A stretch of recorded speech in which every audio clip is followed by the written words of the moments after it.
하나님 말씀은 출애굽기 13장 17절입니다. 출애굽기 13장 17절.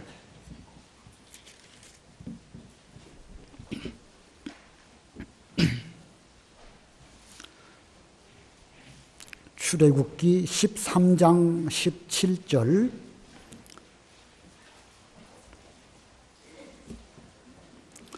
바로가 백성을 보낸 후에 블레셋 사람의 땅의 길은 가까울지라도 하나님이 그들을 그 길로 인도하지 아니하셨으니 이는 하나님이 말씀하시기를 이 백성이 전쟁을 하게 되면 마음을 돌이켜 애굽으로 돌아갈까 하셨음이라.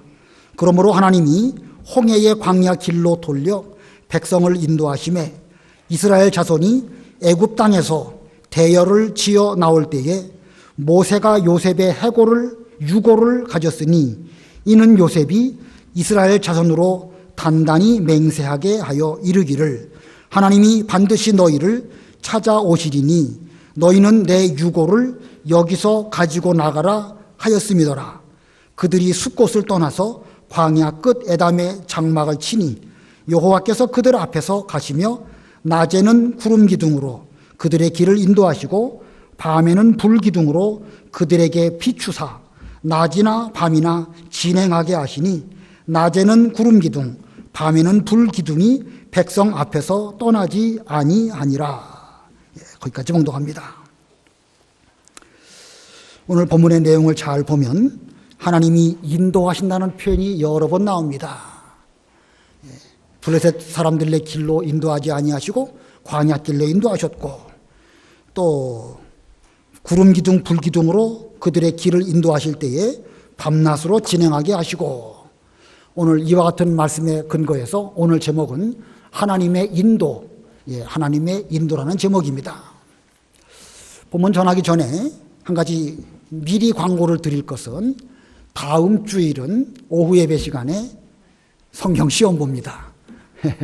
전에 우리 지난 학기 때에 성경 공부 뭐 했냐면 갈라디아서, 에베소서, 빌립보서, 골로새서는 안 했는데 그래도 지금 시험 안 보면 평생 골로새서는 성경 공부로 배우지를 못합니다.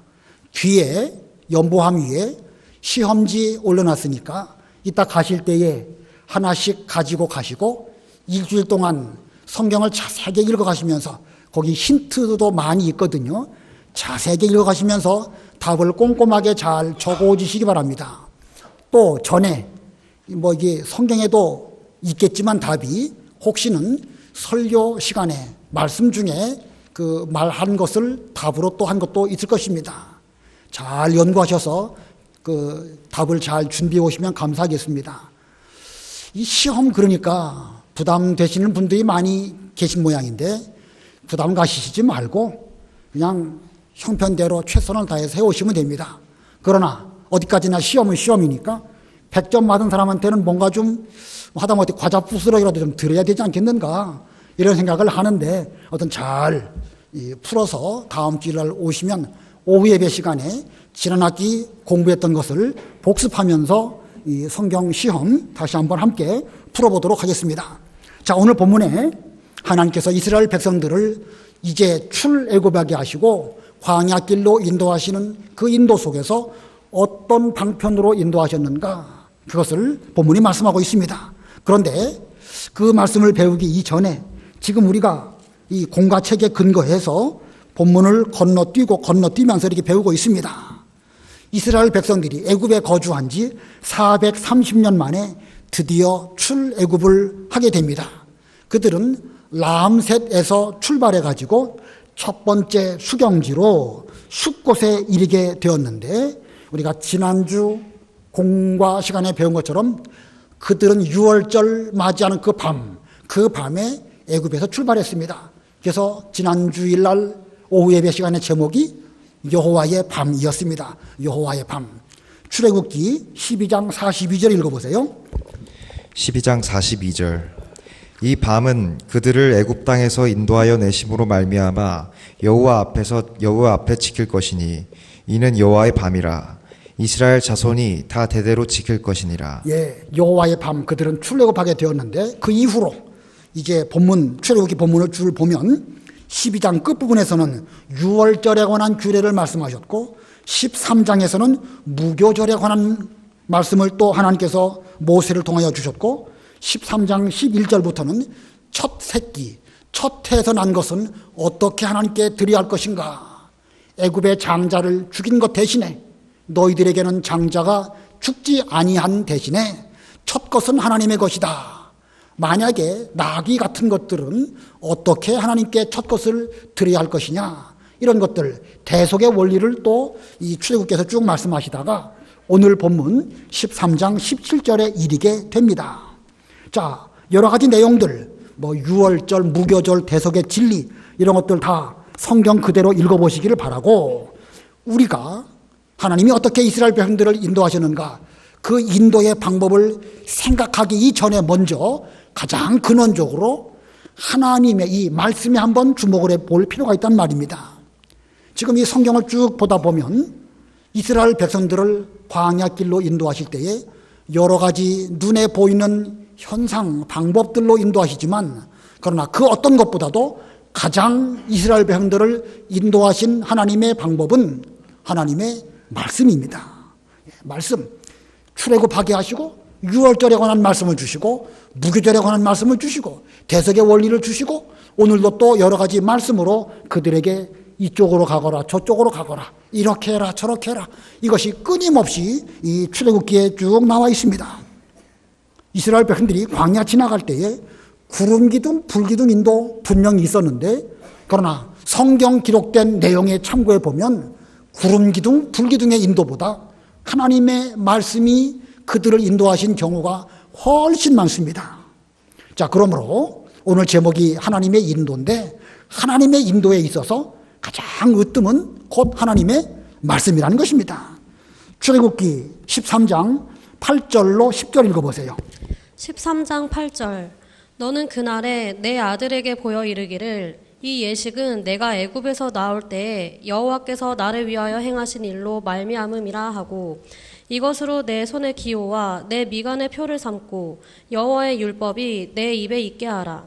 이는 여호와께서 강하신 손으로 너를 애굽에서 인도하여 내셨음이니 해마다 절기가 되면 이 규례를 지킬지니라. 예, 출애굽하게 하시고 유월절 무교절 말씀하신 다음에 이 귀중한 진리를 내 아들들에게 가르치는데 내 아들들의 미간에도 있게 하고 또 의복에게도 하나님의 말씀을 잘 두라고 말씀하셨죠. 그래서 9절에 보니까 이것으로 내 손의 기호와 내 미간의 표를 삼고 여호와의 율법이 내 입에 있게 하라. 이는 여호와께서 강하신 손으로 너를 애굽에서 인도하여 내셨습니다. 여기 여호와의 율법이라는 표현이 있죠. 여기 13장 9절에 여호와의 율법, 성경에 율법이라는 표현이 여기에서 제일 처음에 나옵니다. 창세기나 출애굽기 앞부분에 율법이라는 표현이 없어요. 그러다가 13장 9절에 하나님께서 그들에게 말씀을 주시면서 여호와의 율법이라 라고 하는 표현을 여기서 처음 사용합니다. 예, 율법이라고 표현했지만 이것이 곧 하나님의 말씀입니다. 시편 119편에 보면 여러 표현들이 많이 있죠. 하나님의 그 말씀에 대해서 말씀, 율법, 율례, 법도, 규례, 교훈, 명령, 증거, 주의 법 뭐 등등 상당히 많은 표현들이 다 있지만 그걸 한마디로 말한다고 하면 하나님의 말씀입니다.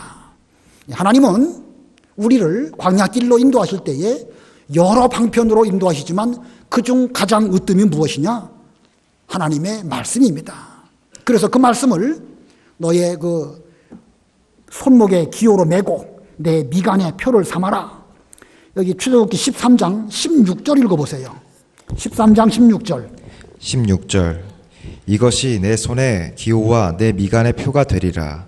이는 여호와께서 그 손의 권능으로 우리를 애굽에서 인도하여 내셨음이라 할지니라. 예, 하나님 말씀은 이 출애굽한 이 사건을 너희들이 잘 기억하고 그런 가운데 광야길을 갈 뿐만 아니라 다음 세대에게도 이 귀중한 일을 잘 가르쳐서 대대로 기억하고 대대로 지키도록 하여라 하시면서 이렇게 기호와 표로 삼으라고 말씀하십니다.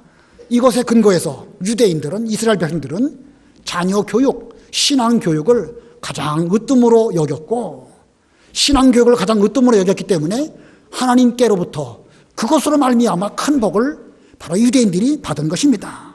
오늘날 우리들도 이 하나님에 대한 율법교육, 성경 말씀 교육, 이것을 으뜸으로 삼을 때에 우리도 그와 같은 복에 참여하게 되는 것입니다. 이게 뭐 수도 없이 이런 말씀들을 많이 들어가지고 저도 둔감해져 있고 여러분도 지금 둔감해 계시지 않을까 걱정이긴 하지만 다시 한번 강조드리거니와 하나님을 알고 섬기는 것, 거기에 복이 있고 거기에 지혜의 근원이 있고 그렇게 할 때에 하나님께서 그 말씀으로 우리도 인도해 주시고 우리 자녀들도 그런 길로 인도해 주실 것입니다. 이 유대인들은 그래서 그 손의 기호와 미간의 표를 삼아라 그래가지고 그들은 지금도 그 말씀을 이 말씀 그대로 준행합니다. 그 유대인들 머리에 쓰고 다니는 빵떡 모자 같은 거 있죠? 그걸 키파라고 하는데 뭐 거기에 어디에도 보면 그 뭔가 미간에 하나님 말씀을 두도록 하기 위해서 성구가 거기에 들어있고 옷에 물론 주렁주렁 하나님 말씀을 기록해 갖고 달고 다니면 남들이 볼 때 이상하다고 할 거 아니겠습니까? 그렇게는 안 해드려도 이 옷마다 하나님 말씀을 잘 표호로 삼아가지고 이렇게 둔다는 것입니다. 그래서 대대로 말씀을 가르치고 또 가르치도록 명령하셨고 그들은 그렇게 지금도 신앙생활을 하고 있습니다. 왜냐하면 조상들이 하나님의 말씀으로 말미암아 출애굽과 또 광야길로 인도를 받았던 것처럼 후손들도 같은 방법으로 그 인도를 받을 것이기 때문에 이 출애굽한 말씀과 광야 지나가는 이 말씀, 이 광야길이 끝나고 가나안 땅에 머물러도 내내 가르치고 또 가르치라고 엄하게 명령하셔서 지금도 그것을 그들은 철저하게 지킨다는 것입니다. 그리고 오늘 17절에도요 하나님의 말씀이 또 임하게 되었습니다. 이거 보면 하나님이 얼마나 말씀으로 그들을 계속해서 인도하셨는지 알 수 있습니다. 오늘날 우리 모두도 지금 세상과 같은 애굽과 같은 세상에서 출애굽하셨고 그리고 지금 광야길 가고 있습니다. 하나님 말께서는 지금 이 순간에도 매 순간 우리에게 말씀으로 찾아와 주시고 그 말씀으로 우리를 인도하시는 가운데 있습니다. 다만 문제는 뭐냐면 우리가 그 말씀에 대해서 깨어 있느냐 안 깨어 있느냐, 하나님이 내게 주시는 그 말씀을 지금 받아들이고 있느냐 안 받아들이고 있느냐, 이게 우리의 문제입니다. 하나님은 계속 말씀을 주시는데 이 말씀을 받고 순종하지 못한다고 하면 아무리 말씀이 성경에 기록되고 성령으로 감동을 주신다 할지라도 나와 상관없는 것이 될 수밖에 없겠죠. 요즘에는 그 핸드폰으로 길도 찾아갑니다. 핸드폰으로 내비게이션도 마찬가지 뿐만 아니라 하다못해 걸어갈 때에도 그 핸드폰 켜놓으면 우리가 길 찾아가는데 아주 요긴합니다. 그것은 왜 그게 가능하냐면 저 인공위성이나 중계소에서 전파를 우리 핸드폰으로 계속 신호를 보내는 거예요. 그건 끊임없이 오고 있습니다. 그걸 켜고 그리고 그것을 동작을 시키면 그 기계에 의해 가지고 우리의 앞길을 알려주는 것입니다. 마찬가지예요. 하나님께서 우리를 광야길 인도하실 때에 계속해서 이때의 상황에 맞게 말씀이 생각나게 해주시고 그리고 그 말씀이 성경에 기록되어서 깨닫게 해주시고 또 상황이 달라지면 달라진 상황에 맞도록 말씀은 우리를 지도하시고 인도하십니다. 근데 문제는 뭐냐면 내가 하나님 말씀을 수신할 만큼 받아들일 만큼 깨어있느냐, 그 말씀에 순종하느냐. 그렇지 못하면 아무리 말씀이 풍성하게 우리에게 있다 할지라도 나는 말씀과 상관없는 그런 삶을 살게 될 것입니다. 아무쪼록 지금 우리가 하나님의 인도에 대해서 이제 배울 것인데 인도에 여러 가지 방법이 있지만 가장 으뜸은 말씀이다. 과연 우리가 말씀 중심으로 깨어있고 그 인도를 지금 받고 있느냐, 우리 자신의 모습을 먼저 잘 살펴보시고 말씀의 인도를 잘 받으시는 우리 모두가 다 되어야 되겠습니다. 자, 본문으로 돌아와서 하나님이 이스라엘 백성들을 인도하실 때에 어떻게 인도하셨는가, 본문 가운데에서 세 가지를 찾아보려고 합니다. 첫 번째는요, 광야 길로 돌려 인도하셨습니다. 하나님께서 이스라엘 백성들을 인도하실 때에 이 홍해의 그 광야 길로 돌아서 인도하셨습니다.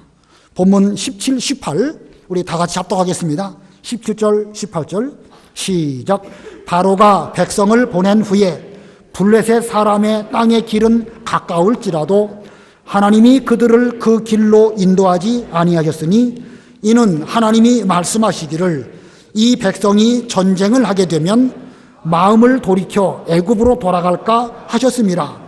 그러므로 하나님이 홍해의 광야 길로 돌려 백성을 인도하심에 이스라엘 자손이 애굽 땅으로 대열을 지어 나올 때에, 자, 여기 18절에 하나님이 홍해의 광야 길로 돌려 백성을 인도하셨다. 자, 이스라엘 백성들이 애굽의 람셋에서 출발해서 가나안 땅 직행해서 똑바른 길로 걸어가게 되면 10하루 길이면 갈 수 있습니다. 11일이면 갈 수 있는 가까운 거리는 아니지만 그렇다고 몇 년씩 걸릴 그런 거리는 아닙니다. 10하루면 갈 수 있는 길입니다. 근데 그 길목에 블레셋 사람들이 딱 포진하고 살고 있습니다. 이스라엘 백성들이 블레셋 사람들의 그 땅을 통과하려고 하다 보면 불가피하게 블레셋하고의 그 전쟁할 수밖에 없습니다. 당시에 블레셋 제법 문명이 발달한 그런 족속이고, 문명이 발달하다 보니까 그들에게는 무기도 좋은 게 많이 있습니다. 여러분, 제가 말씀드린 것 같은데 블레셋이라고 하는 그 족속들은요, 본래 아브라함이 가나안 땅 올 그 즈음 이 그리스 남부에 있는 크레타 섬에 살고 있었던 그런 족속들입니다. 그런데 그 그리스와 크레타 섬에 살고 있는 블레셋 사이에 전쟁이 있었어요. 전쟁에서 밀렸습니다. 밀리다 보니까 블레셋 사람들이 거기서 이제 옮겨와서 지금 가나안 땅 남부의 터를 잡고 살고 있는 것입니다. 옛날 우리나라로 말하면 삼국시대에 백제와 신라가 전쟁을 했는데, 신라가 강하다 보니까 백제의 그 귀족들이 백제 땅을 떠나가지고 일본으로 갔지요. 그래가지고 일본의 그 귀족들 거기에 우리나라의 문화 문명이 많이 전달되게 된 것은 바로 그 백제의 귀족들 때문에 그런 것입니다. 이 블레셋 사람들이 그런 거예요. 세계사에 보면 크레타 문명이 상당히 오래전에 많이 발달했는데, 그런 가운데 이 블레셋 사람들이 거기서 옮겨서 가나안 땅 남부에 살고 있습니다. 그러다 보니까 그들은 문화도 발달했고 문명도 발달해서 무기가 괜찮은 무기들이 많이 있었습니다. 자, 거기에 비하면 이스라엘 백성들은 430년 동안 애굽에서 종살이 하다가 이제 막 출애굽했습니다. 변변한 무기 하나 없습니다. 그들이 출애굽하게 된 그 원인은 하나님의 능력, 하나님의 은혜로 출애굽한 것입니다. 자, 만일 하나님께서 은혜로 그들을 출애굽하게 하신 것처럼 블레셋과 전쟁을 할 때에도 하나님이 얼마든지 특별한 방법으로 이길 수 있게 하실 수 있으십니다. 하늘에서 우박이 내려온다든지 아니면 불이 쏟아지게 하신다든지, 그러면 그까지 블레셋 문제될 게 없습니다. 그러나 하나님은 출애굽할 때의 그런 방법을 내내 쓰시지 않으십니다. 자, 하나님은 그런 방법 쓰지 아니하시고 블레셋 길로 가게 하지 아니하시고 홍해의 광야 길로 돌아가게 하셨습니다. 자, 왜 돌아가게 하셨죠? 오늘 본문에 말씀하고 있죠? 블레셋과 전쟁을 하게 되면 이스라엘은 그 적군들의 무기를 보고 놀랄 것이고, 한두 번 전쟁하다가 패하게 되면 못하겠다, 차라리 애굽으로 돌아가겠습니다, 이렇게 하면서 뒤로 나 자빠질까 봐 하나님께서는 블레셋과 전쟁하지 못하게 하셨습니다. 자, 하나님께서는 이스라엘의 형편과 그들의 마음 상태를 아시기 때문이고, 이스라엘이 블레셋과 전쟁하면 어떻게 될 것도 아셨습니다. 그래서 블레셋과 싸우지 않게 하시려고 이스라엘을 돌아가게 하셨습니다. 이 성경을 잘 보면은요, 출애굽하고 광야 여정 속에서 이스라엘이 블레셋과 싸운 적이 단 한 번도 없습니다. 출애굽기, 민수기, 신명기 잘 보시면 블레셋과 싸운 기록이 단 한 번도 없습니다. 블레셋이라고 하는 용어도 거의 안 나와요. 언제만 블레셋이라는 단어가 나오냐면 하나님께서 모세에게 너희들이 들어가 차지할 가나안 땅은 여기서부터 저기까지다 라고 말씀하실 때 남쪽으로는 블레셋이고 북쪽으로는 유브라데스 강까지다, 이런 말씀하실 때에만 블레셋이라는 단어가 있고 블레셋과는 싸운 기록이 없습니다. 그러나 그들이 가나안 땅 들어가서 정착한 이후에는 얼마나 오랫동안 블레셋과 싸우게 되지요? 끊임없이 싸웁니다. 끊임없이. 사사기에도 내내 보면 블레셋과 싸움이고, 또 이스라엘 그 나라를 사울 왕, 다윗 왕, 솔로몬 왕 그 이후에도 계속 블레셋과 싸우고 지금도 싸우고 있습니다. 지금도. 자, 이렇게 하나님께서는 이스라엘 백성들이 앞으로 가나안 땅 들어가면 블레셋과 싸우겠지만 지금은 그들의 연약함을 아시기 때문에 블레셋을 피하게 하신 것입니다. 하나님께서 이스라엘로 하여금 왜 광야길로 돌아가게 하셨을까? 첫 번째로는요, 지금의 그들의 연약함을 잘 아시기 때문에 블레셋을 피하게 하신 것입니다. 만약에 지금 전쟁하게 되면 완전히 깨어지고 완전히 깨지면 차라리 애굽으로 돌아가겠습니다. 이렇게 신앙으로 완전히 물러가 버리면 더 큰 일이 될 수 있으니까 하나님은 그와 같은 형편을 다 아시고 그런 전쟁하지 않도록 이렇게 돌아가게 하셨습니다. 그다음에 두 번째 이유는 광야길로 돌아가게 하심으로 연단받고 강하게 하시려고 돌아가게 하셨습니다. 비록 지금은 블레셋과의 전쟁을 피해서 돌아가지만 돌아가는 그 과정을 통하여 연단을 잘 받아가지고 앞으로 강력한 여호와의 군대가 되어서 가나안 땅 들어가게 되면 가나안 족속들을 다 몰아낼 뿐만 아니라 그 인근에 있는 블레셋, 북쪽 아수르 이들과 싸워가지고 이 가나안 땅을 잘 지키는 그런 능력을 주시려고 돌아가게 하신 것입니다. 자, 여호와의 군대답게 막강한 훈련을 광야를 통하여 잘 받고 앞으로 그 땅에 들어가면 거기서 가나안 족속 물리치고 블레셋과의 전쟁에 있어서 계속 승리하게 하시려고 지금 돌아가게 하신 것입니다. 이게 하나님의 섭리입니다. 자, 이게 하나님의 섭리인데 이와 같은 하나님의 섭리에 대해서 이스라엘 백성들은 제대로 잘 알았을까요? 몰랐을까요? 잘 몰랐어요. 왜 돌아가게 하셨는가? 10하루면 갈 수 있는 길을 40년씩이나 돌아가게 하셨을까? 그들은 불평하고 원망하고 여러 가지 문제를 일으켰습니다. 그러나 하나님의 섭리를 잘 깨닫게 된다고 하면 참으로 우리의 지각에 뛰어나신 하나님께서 우리로 이런 은혜를 주시려고 돌아가게 하셨구나 알 수 있게 되는 것입니다. 우리가 어떤 언덕을 올라갈 때에 언덕 너머에 뭐가 있는지 모르지요. 올라가는 거 피곤하면은요, 이거 올라가다가 말까. 피곤하면 관두고 다시 돌아가고 깔딱고개 올라가면 얼마나 힘듭니까? 그러나 일단 올라가면은요, 전망이 확 트여지고 또 내려가면서 여러 가지 잘 볼 수 있는 그런 기쁨이 또한 있는 거 아니겠습니까? 제가 84년도에 이 오대산에서 이 동대산 쪽으로 올라가가지고 그러니까 소금강 쪽으로 2박 3일 동안 이렇게 내려간 적이 있는데 그 동대산 올라갈 때 너무 힘들어요.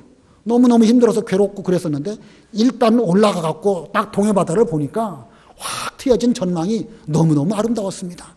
내려올 때마다 물길 따라 내려올 때에 얼마나 아름다운 그 금강산이니까, 소금강이니까. 지금도 그때 그 감격과 그것을 기억을 하고 있습니다. 신앙도 마찬가지입니다. 우리가 어느 고비, 과정, 올라가느라고 치면 너무 힘들지요. 하나님은 왜 우리에게 힘들게 이런 일을 겪게 하시는가? 우리 교회는 왜 맨날 이런 어려운 일을 주시는가? 그러나 그것도 하나님의 섭리입니다. 힘들고 어려워도 그 고난을 잘 이기고 꼭대기까지 올라가면은요, 그때 가서야, 이런 복을 주시려고 이런 과정으로 우리를 인도하셨구나 생각하게 될 것이고, 그러면서 내려가는 내내 기쁘고 즐거운 편안한 발걸음으로 갈 수가 있는 것입니다. 아무쪼록 우리 모두도 지금 올라가고 있는 이 일 힘들고 어려워도 이게 하나님의 섭리고 하나님이 이 과정을 통하여 우리를 돌아가게 하시면서 연단시키시는 이런 가운데 있음을 믿고 섭리에 잘 순종해서 기쁨으로 이 길을 걸어가는 그런 우리가 되어야 되겠습니다. 그 다음에 두 번째로 하나님의 인도의 두 번째는 요셉의 유언을 통해서 인도하셨습니다. 요셉의 유언을 통해 인도하심. 본문 19절 우리 다 같이 합독합니다. 19절 시작. 모세가 요셉의 유고를 가졌으니 이는 요셉이 이스라엘 자손으로 단단히 맹세하게 하여 이르기를 하나님이 반드시 너희를 찾아오시리니 너희는 내 유고를 여기서 가지고 나가라 하였음이더라. 야곱의 아들 요셉이 형들의 시기로 애굽으로 팔려가서 애굽의 종이 되었습니다. 그런데 하나님의 섭리 가운데 요셉은 애굽의 총리가 되었고 7년 흉년 동안 풍년 동안 곡식을 잘 준비했다가 7년 흉년 동안 많은 사람들을 살리는 가운데 야곱과 그의 모든 형제들을 잘 살리는 이런 은혜가 있게 되었습니다. 그리고 요셉이 나이 110세가 되었을 때에 죽게 되었는데, 그때는 애굽하기 전, 애굽에서부터 나오기 전으로부터 한 350년 전쯤입니다. 요셉이 죽을 그쯤, 죽으면서 그는 유언을 합니다. 내가 죽으면 내 시체를 애굽 땅에 매장하지 말고 그냥 입관만 했다가 너희들이 반드시 출애굽하게 될 터인데, 출애굽할 때에 내 유골, 옛날 개혁 성경에는 해골이라고 되어 있죠. 그걸 가지고 가나안 땅으로 가서 거기에다가 나를 매장해 달라, 이렇게 유언을 합니다. 그래서 이스라엘 백성들은 요셉이 죽었을 때 그의 시체를 입관만 하고 그냥 어느 곳에 계속 둔 가운데에서 한 350년이 지나가게 되었습니다. 창세기 50장 24절로 26절 읽어보세요. 창세기 50장 24절로 26절. 창세기 50장 24절. 요셉이 그의 형제들에게 이르되 나는 죽을 것이나 하나님이 당신들을 돌보시고 당신들을 이 땅에서 인도하여 내사 아브라함과 이삭과 야곱에게 맹세하신 땅에 이르게 하시리라 하고, 요셉이 또 이스라엘 자손에게 맹세시켜 이르기를 하나님이 반드시 당신들을 돌보시리니 당신들은 여기서 내 해골을 메고 올라가겠다 하라 하였더라. 요셉이 110세의 죽음에 그들이 그의 몸에 향 재료를 넣고 애굽에서 입관하였더라. 예, 요셉이 이렇게 자기의 죽음을 놓고서도 유언을 하는 가운데에서 입관만 하고 이제 매장은 가나안 땅에 해달라, 이렇게 유언을 했습니다. 요셉의 유언은 상당히 중요한 예언을 하고 있는 것입니다. 요셉의 유언은 이스라엘 백성들을 올바로 인도하기 위한 방법이었습니다. 왜 그렇게 했을까? 두 가지를 말씀드리면, 첫 번째는요, 고난 중에도 하나님의 언약을 생각하게 한 것입니다. 애굽의 종살이로 고난 중에도 우리는 반드시 가나안 땅으로 돌아간다. 하나님의 언약이다. 언약은 반드시 이루어질 것이다. 그들은 애굽의 종살이 할 때에도 하나님의 언약을 기억했고, 출애굽하는 어려움 속에서도 하나님의 언약을 기억을 했고, 그들은 광야길 지나가는 속에서도 요셉이 유언한 그대로 반드시 될 것을 믿고 그들은 고난을 잘 통과하게 된 것입니다. 두 번째는 가나안 땅을 소망하게 하기 위함입니다. 이 고난이 극심하게 되면은요, 사람들은 차라리 이렇게 사느니 죽는 게 낫겠다 하면서 별의별 생각을 다 합니다. 차라리 애굽 사람들과 동화돼 가지고 저들처럼 살고 그 이스라엘 백성 아닌 척하고 살면 좋겠다 등등 여러 가지 생각들이 많이 있는데, 이 요셉의 이와 같은 유언을 볼 때에 그들은 소망이 있습니다. 지금은 비록 우리가 남의 나라에서 고난당하고 벽돌 굽고 성 싸는 일 하고 있지만 우리에게는 소망이 있다. 이 소망이 있는 사람은요, 아무리 역경이 깊고 힘들어도요, 이길 수 있습니다. 자, 이렇게 요셉은 그 당대의 선지자로서 자기의 삶과 자기의 죽음을 통해서 백성들을 가르치기 위해서 이렇게 유언을 했던 것입니다. 요셉이 갑자기 이런 유언을 받은 것은 아니고요. 이제 읽는 건 생략하겠지만 창세기 48장에 보면 요셉의 아버지인 야곱도 죽으면서 너희들은 앞으로 가나안 땅, 이 애굽에 있을 것이 아니라 반드시 가나안 땅으로 갈 것이다, 이렇게 야곱이 유언을 합니다. 그러면 야곱은 그런 내용을 어떻게 알았을까? 그의 아버지 이삭, 그의 할아버지 아브라함, 이미 그때부터 하나님의 약속을 그들은 철저하게 받았기 때문에 아브라함은 이삭에게로, 이삭은 야곱에게로, 야곱은 요셉에게로, 요셉은 또 그 이후의 사람들에게로, 그러는 가운데에서 애굽의 종살이 430년 내려오는 동안에 이와 같은 유언이 그들을 잘 고난 가운데 잘 인도했고, 그리고 언약을 생각하면서 가나안 땅을 소망하는 이런 삶을 산 것입니다. 자, 이거 보면 그와 같은 믿음의 조상들이 얼마나 앞으로 그 후손들이 신앙생활 잘하도록 노력을 많이 했는지 알 수 있죠. 자, 이런 걸 볼 때에 저와 여러분도 앞으로 올 후대들에게 어떤 조상이 되어야 할 것인지 좀 생각을 하셔야 됩니다. 저와 여러분은 앞으로 올 우리의 자녀들이나 손자들에게 나는 어떤 조상으로 기억되어질까? 삶을 통하여서도 우리는 하나님의 그 말씀을 물려줄 수 있는 우리가 되어야 되는 것이고, 죽음을 통하여서도 올바른 믿음을 잘 물려줄 수 있는 이런 우리가 될 때에 우리가 오늘날 아브라함처럼 사는 것이고 이삭과 야곱과 요셉처럼 사는 것입니다. 그냥 되는 대로 살다가 죽으면 그냥 뭐 매장을 하든지 화장을 하든지 그러시지 말고 어느 게 믿음일까? 내가 죽은 이후에도 어떻게 해야 우리 자녀들이 하나님 말씀을 잘 지키면서 거룩하게 은혜를 끼치면서 살 수 있을까? 좀 생각을 해보면서요. 지금부터 준비해야 됩니다. 누구죠? 아벨은 오히려 죽음으로써 더 강력하게 말한다고 그랬죠? 히브리서 11장에 보면 아벨은 가인에 의해서 순교했지만요. 순교한 아벨의 그 피소리가 얼마나 강력하게 오늘날 우리에게 대해서도 하나님을 기쁘시게 해드리고 믿음으로 산 사람에게는 어떤 은혜를 주시는지 우리에게 웅변으로 말해주고 있습니다. 오늘날 우리도 삶을 통하여 또 죽음을 통하여서 우리의 이 귀중한 이 믿음의 계대를 잘 물어줄 수 있는 이런 우리가 되어서 우리의 자녀들이 하나님의 언약을 기억하고 가나안 땅을 소망하는 이런 길을 걸어가도록 잘 준비하시는 여러분 되시기를 바랍니다. 그다음에 세 번째, 하나님의 인도가 어떻게 이루어졌는가? 하나님의 인도 세 번째는요, 구름 기둥과 불 기둥으로 앞서 인도하심. 구름 기둥과 불 기둥으로 앞서 인도하셨다.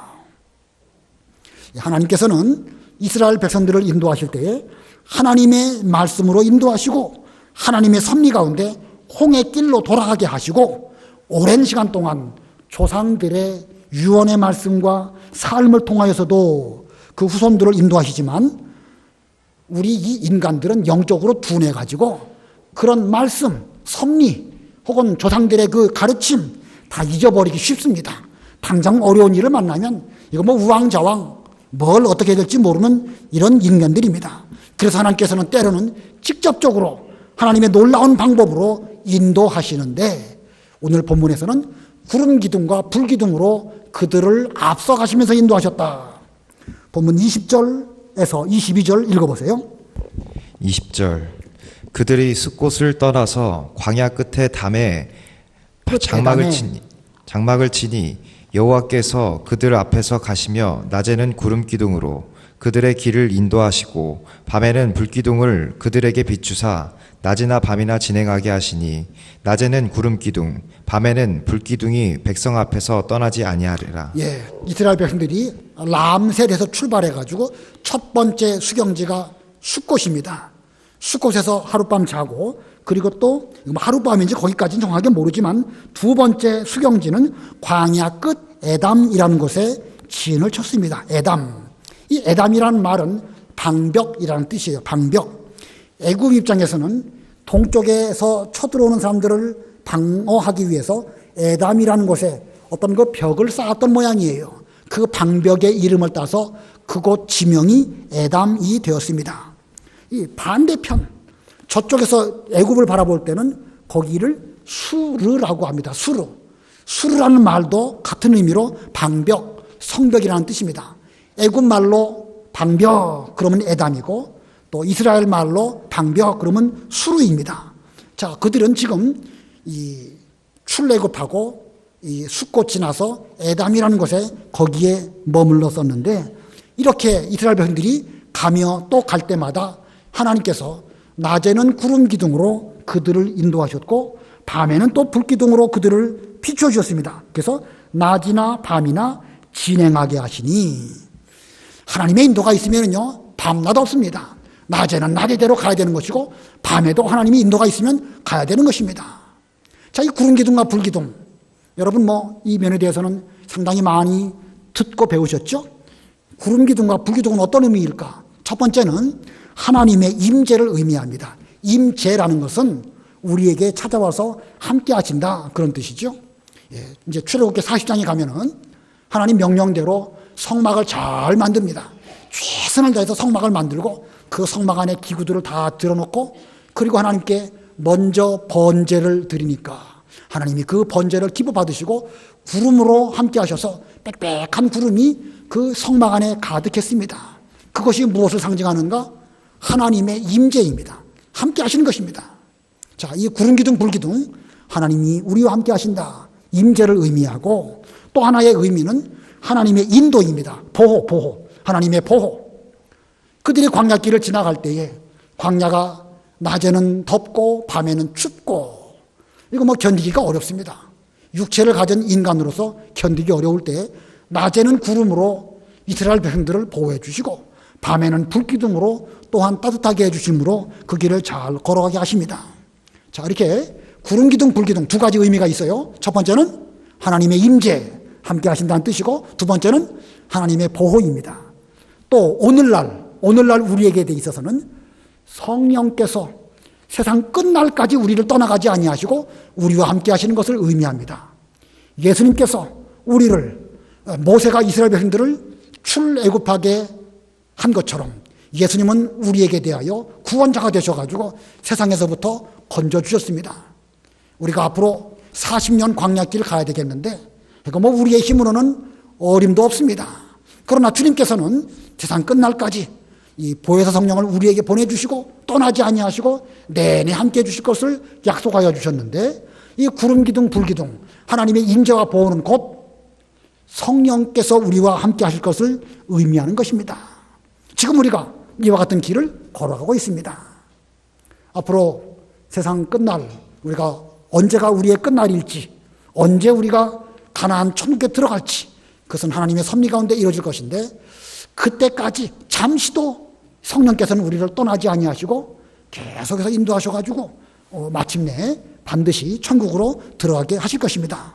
아무쪼록 우리는 이와 같은 구름 기둥과 불기둥의 인도를 지금도 잘 받으시는 이런 우리가 되어야 됩니다. 자, 오늘 하나님의 인도 배웠습니다. 세 가지. 제일 첫 번째, 기본적으로 하나님은 가장 먼저 무엇으로 우리를 인도하신다? 하나님의 말씀으로 인도하신다. 가장 기본이에요. 기본 중에 기본입니다. 그러므로 지금도 깨어 계셔야 돼요. 성경 부지런히 읽으셔요. 갈라디아, 에베소, 빌보만 읽지 말고 꾸준히 성경을 읽으셔가지고 필요할 때마다 성령께서 그 말씀을 여러분에게 주셔가지고 그 인도를 잘 받아야 되는데, 현실적으로 오늘 본문에서 하나님의 인도는 첫 번째, 광야길로 돌려 인도하셨다. 돌아가도록 인도하셨다. 하나님의 섭리를 발견하게 되죠. 두 번째, 무엇을 통해서 또 인도하셨다고 그랬습니까? 요셉의 유언. 요셉의 유언은 아브라함과 이삭과 야곱을 통해서 내려오는 하나님의 그 언약의 말씀, 그것을 요셉은 삶을 통하여서 그리고 죽음을 통하여서 자신의 후손들에게 잘 가르쳤고 그 인도대로 그들은 걸어갔습니다. 세 번째, 무엇으로 우리를 인도하신다? 구름 기둥과 불 기둥으로 우리 앞서가시면서 인도하시는 하나님, 그 인도를 잘 받고 있는 우리들이 되어야 되겠습니다. 기도하시겠습니다.